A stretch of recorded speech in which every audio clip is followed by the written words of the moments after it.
ദൈവനാമം മഹത്വപ്പെടുമാറാകട്ടെ. ഇന്ന് എന്നെ ശ്രവിക്കുന്ന എൻ്റെ എല്ലാ പ്രിയപ്പെട്ടവർക്കും നമ്മെ ചേർത്ത് കൊള്ളുവാനായി വേഗം വരുന്ന കർത്താവായ യേശു ക്രിസ്തുവിൻ്റെ നാമത്തിൽ സ്നേഹവന്ദനം. നാം ഈ ദിവസങ്ങളിൽ പൗലോസ് അപ്പോസ്തലനെ കുറിച്ച് പഠിച്ചുകൊണ്ടിരിക്കുകയായിരുന്നല്ലോ. നാം കണ്ടു പൗലോസ് അപ്പോസ്തലൻ ചെല്ലുന്നിടത്തെല്ലാം, സീലാസുമുണ്ട് കൂടെ, ചെല്ലുന്നിടത്തെല്ലാം വചനം കേട്ടു, അനേകർ രക്ഷിക്കപ്പെട്ടു, സ്നാനപ്പെട്ടു. ചില അത്ഭുതങ്ങളൊക്കെ അവിടെ നടന്നു, അനേകർ സൗഖ്യം പ്രാപിച്ചു. എന്നാൽ താമസിയാതെ അവിടെ മറ്റുള്ളവർ വന്ന് കലഹമുണ്ടാക്കുകയും പൗലോസിനെയും സിലാസിനെയും അടിക്കുകയും ഉപദ്രവിക്കുകയും ഒക്കെ ചെയ്യുന്നതായിട്ട് നമുക്ക് കാണാനായിട്ട് സാധിക്കും.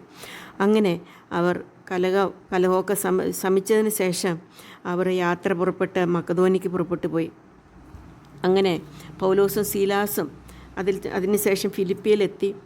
ഫിലിപ്പിയിൽ നിന്ന് അവർ പൗലോസും സീലാസും ഫിലിപ്പിയിൽ നിന്ന് കപ്പൽ കയറി 5 ദിവസം കൊണ്ട് ത്രോവാസിലെത്തി. അപ്പോൾ ത്രോവാസിൽ വെച്ച് ആഴ്ചവട്ടത്തിൻ്റെ 1-ാം ദിവസത്തിൽ അവർ അപ്പം നുറുക്കുവാനായിട്ട് ഒന്നിച്ചു കൂടി. നമുക്കിവിടെ വളരെ പ്രധാനപ്പെട്ട ഒരു കാര്യം നമുക്ക് മനസ്സിലാക്കുവാനായിട്ട് സാധിക്കും.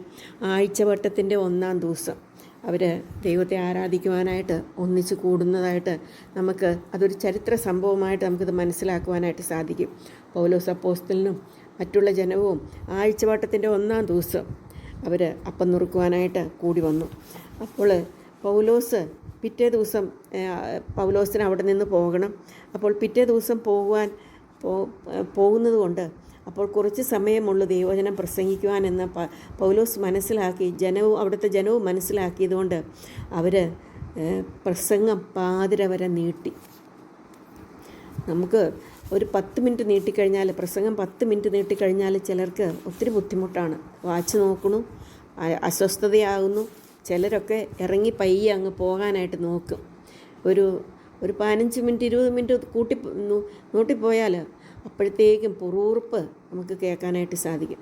എന്നാൽ ഇവിടെ ദൈവവചനത്തോടുള്ള ആർത്തി അവർക്ക് അവിടെ മനസ്സിലാക്കുവാനായിട്ട് സാധിക്കും. ത്രോവാസിലുള്ള ജനങ്ങൾക്ക് ദൈവവചനത്തോടുള്ള ആർത്തി, അത് നമ്മൾ കോരപുത്രന്മാർ പറയുന്നത് പോലെ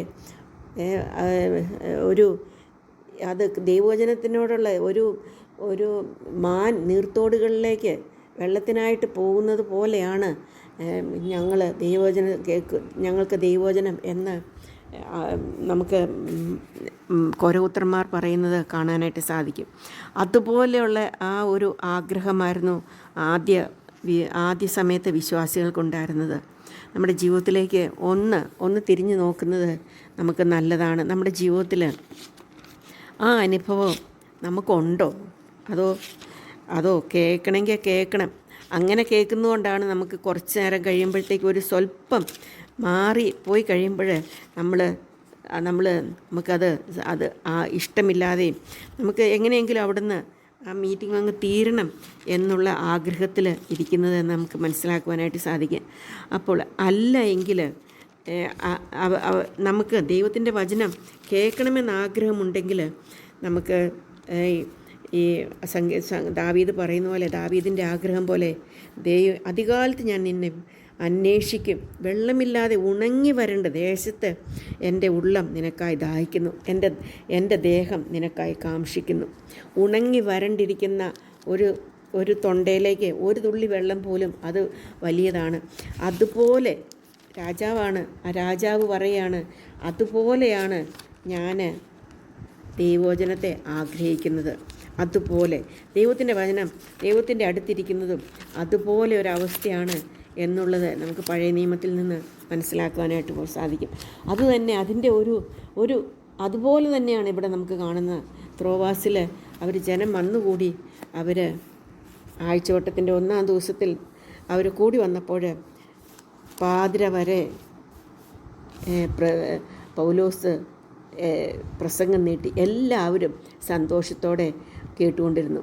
എന്നാൽ യൂത്തിക്കോസ് എന്ന യവനക്കാരൻ ഉറങ്ങി കിളിവാതിൽ കൂടെ താഴെ വീണു. അവനെ മരിച്ചവനായിട്ട് എടുത്തുകൊണ്ടുവന്നു. പൗലോസ് ഇറങ്ങിച്ചെന്നു അവൻ്റെ മേൽ വീണു തഴുകി ഭ്രമിക്കേണ്ട, അവൻ്റെ പ്രാണൻ അവനിലുണ്ട് എന്ന് പറഞ്ഞു. പിന്നെ അവൻ കയറി ചെന്ന് അപ്പം നുറുക്കി തിന്ന് പുലരുവോളം സംഭാഷിച്ച് പുറപ്പെട്ടു പോയി എന്ന് കാണാനായിട്ട് സാധിക്കും. അവർ ആ ബാലനെ ജീവനുള്ളവനായി കൊണ്ടുവന്ന് അത്യന്തം സന്തോഷിച്ചു. അങ്ങനെ മരിച്ചൊരു വ്യക്തിയെ ഉയർത്തെഴുന്നേൽപ്പിക്കുവാനായിട്ട് പൗലോസിന് സാധിച്ചു. പൗലോസിന് കർത്താവിൽ കൂടെ, കർത്താവിൻ്റെ കൃപയാൽ, കർത്താവിൻ്റെ ശക്തിയാൽ പൗലോസിൽ കൂടെ ആ യൂത്തിക്കോസ് മരിച്ച യൂത്തിക്കോസ് അവന് ജീവൻ തിരിച്ചു വരുവാനായിട്ട് ഇടയായിട്ട് തീർന്നെന്ന് കാണാനായിട്ട് സാധിക്കും. അവിടെ നിന്ന് പല സ്ഥലങ്ങളിൽ അവർ സഞ്ചരിച്ചിട്ട് ആശയിലെത്തി. പൗലോസ് പറഞ്ഞു, എനിക്ക് യെരുശലേമിലേക്ക് പോകണം, എന്നെ ആത്മാവ് യെരുശലേമിലേക്ക് എന്നോട് പോകുവാനായിട്ട് പറഞ്ഞിട്ടുണ്ട്. ദൈവം എന്നോട് യെരുശലേമിലേക്ക് പോകുവാനായിട്ട് പറഞ്ഞിട്ടുണ്ട്. അതുകൊണ്ട് ഞാൻ യെരുശലേമിലേക്ക് പോവുകയാണ്. അവിടെ എനിക്ക് കഷ്ടങ്ങളും പ്രശ്നങ്ങളും കണ്ണുനീരും ഒക്കെ ഉണ്ട്. എന്നാലും ഞാൻ അങ്ങോട്ട് പോവുകയുള്ളൂ എന്ന് പറഞ്ഞു. പൗലോസ് പറയാണ്, ബന്ധനങ്ങളും കഷ്ടങ്ങളും എനിക്കായി കാത്തിരിക്കുന്നു എന്ന പരിശുദ്ധാത്മാവ് പട്ടണം തോറും സാക്ഷ്യം പറയുന്നതല്ലാതെ അവിടെ എനിക്കെന്ത് നേരിടുവാനുള്ളത് ഒന്നും ഞാൻ അറിയുന്നില്ല. എങ്കിലും അങ്ങനെയുള്ള സാഹചര്യത്തിൽ കൂടിയാണെങ്കിലും പൗലോസ് കർത്താവ് പറഞ്ഞു അതുപോലെ അനുസരിക്കുന്ന ഒരു പൗലോസിനെ നമുക്ക് കാണാനായിട്ട്. കർത്താവ് എന്തു പറഞ്ഞു?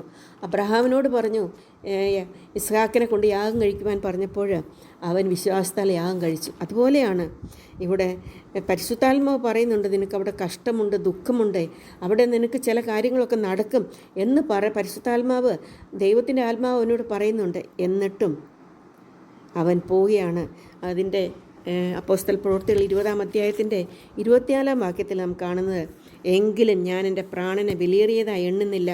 എൻ്റെ ഓട്ടവും ദൈവകൃപയുടെ സുവിശേഷത്തിന് സാക്ഷ്യം പറയേണ്ടതിന് കർത്താവായ യേശു തന്ന ശുശ്രൂഷയും തികയ്ക്കണം എന്നേ എനിക്കുള്ളൂ എന്ന്. അത് കഴിഞ്ഞിട്ട് അവരോട് പറയാണ്, ചിലപ്പോൾ എനിക്കിനി നിങ്ങളെ കാണുവാനായിട്ട് സാധിക്കുകയില്ല, ഞാൻ പോവുകയാണ്.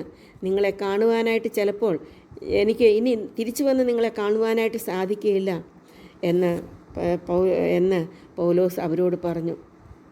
ഇങ്ങനെ പറഞ്ഞിട്ട് അവൻ മുട്ടുകുത്തി അവരെല്ലാവരോടും കൂടെ പ്രാർത്ഥിച്ചു. അപ്പോൾ എല്ലാവരും വളരെ കരഞ്ഞു. ഇനിമേൽ അവൻ്റെ മുഖം കാണുകയില്ലെന്ന് പറഞ്ഞ വാക്കിനാൽ അവർ ഏറ്റവും ദുഃഖിച്ചു. പൗലോസിൻ്റെ കഴുത്തിൽ കെട്ടിപ്പിടിച്ച് അവനെ ചുംബിച്ച് കപ്പലോളം അവനോടുകൂടെ വന്ന് അവനെ യാത്ര അയച്ചു.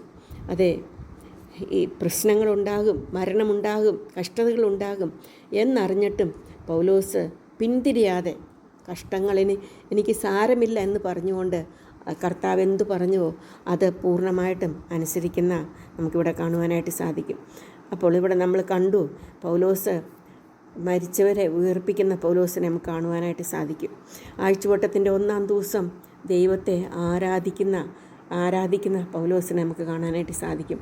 മാത്രമല്ല, ദൈവത്തിൻ്റെ വചനം പ്രസംഗിക്കുകയും അത് കേൾക്കുന്ന സന്തോഷത്തോടുകൂടെ രാത്രി മുഴുവൻ പ്രസംഗിക്കുന്ന ദൈവത്തിൻ്റെ വചനം പറയുന്ന പൗലോസിനെയും അത് കേൾക്കുന്ന ജനത്തെയും നമുക്കിവിടെ കാണുവാനായിട്ട് സാധിക്കും. പരിശുദ്ധാത്മാവ് എന്തു പറഞ്ഞോ അതനുസരിച്ചുകൊണ്ട് പോകുന്ന പൗലോസിനെ കാണുവാനായിട്ട് സാധിക്കും. മാത്രമല്ല, കഷ്ടത സാരമില്ല എന്ന് എണ്ണുന്ന പൗലോസിനെ നമുക്ക് കാണാനായിട്ട് സാധിക്കും.